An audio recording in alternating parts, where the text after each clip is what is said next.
Now, as King Charles continues to be treated for cancer, it's emerged that he wants to take part in his Trooping the Colour birthday celebrations. Now, doctors are said to be pleased with the King's recovery. That's 11 weeks after he was diagnosed with cancer. Well, joining me now is the former BBC Royal Correspondent, Michael Cole. Michael, thank you very much for your company, as ever.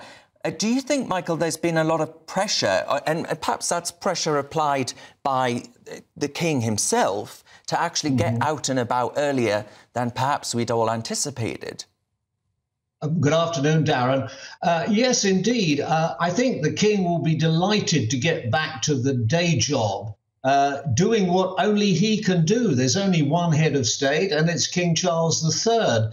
And his job is to lead the country and interact with the people. And he's going to start doing that on Tuesday when he and the Queen visit a cancer treatment centre. And as you just mentioned, there is the prospect of the Sovereign's Parade, Trooping the Colour, on the 15th of June. These matters are going to be taken on a day-by-day basis. But I have to tell you, Darren, and I did my first television report on the King 56 years ago, on the day he started at Cambridge University. I've rarely, if ever, seen him look so happy and so fulfilled. Now, that's counterintuitive, really. He's got cancer, but perhaps the prognosis is pretty good. Perhaps he's had good news. So when we saw that photograph of the King and Queen taken on the first day of their 20th year of marriage, I mean, they looked like, didn't they, a couple of newlyweds having a laugh at a joke. So he's very, very happy within himself. I think you saw that on that, and you showed some of the excellent film there, after the Easter Sunday service. I mean, walkabouts weren't always his thing. When he was with Princess Diana, he didn't enjoy them at all. But when you see him there, and your people have brilliantly shown us the photographs, he was really enjoying being back, pressing the flesh, having a chat with people. And I think he appreciated it. I mean, he said he's been very, very moved by the public response. And of course, it's been a very positive response, with people going out and getting themselves checked and contributing to cancer charities.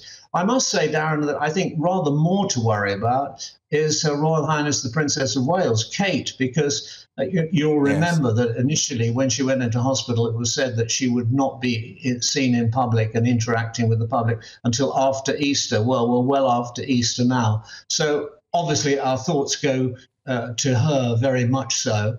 But it will be good to see the King out and about. Busy summer. I mean, July, there's 3 garden parties, if he can make them. At the end of June, there's Royal Ascot. He ought to go to that because he owns the racecourse. And then there's a week up in Scotland at Holyrood House. And then there's the prospect in October of going to, with the Queen, to the South Pacific, Samoa, to the Commonwealth Heads of Government meeting, and then Australia and New Zealand. So there's always plenty of work out there if you want to do it when you're the King. Yes, I mean, Michael Cole there, thank you very much. We'll end that there and bring in the panel. Thanks as ever. We'll see you shortly.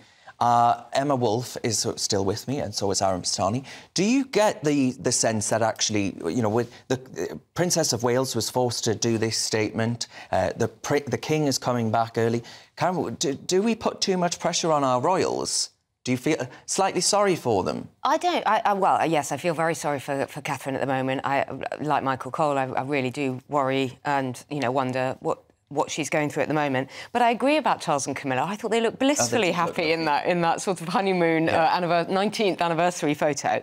I mean, often a serious health crisis kind of, you know, renews your zest for life. And I think maybe Charles has realised you only get one life. You know, he's been seriously ill. He's possibly through the worst of it, and he looks happy. Aaron, I'm afraid we've run out of time. That's fine. Not me cutting you off because you're a Marxist, I promise. That's fine. Thank you, as ever, to my brilliant panel, Emma Wolfe there and Aaron Bastani.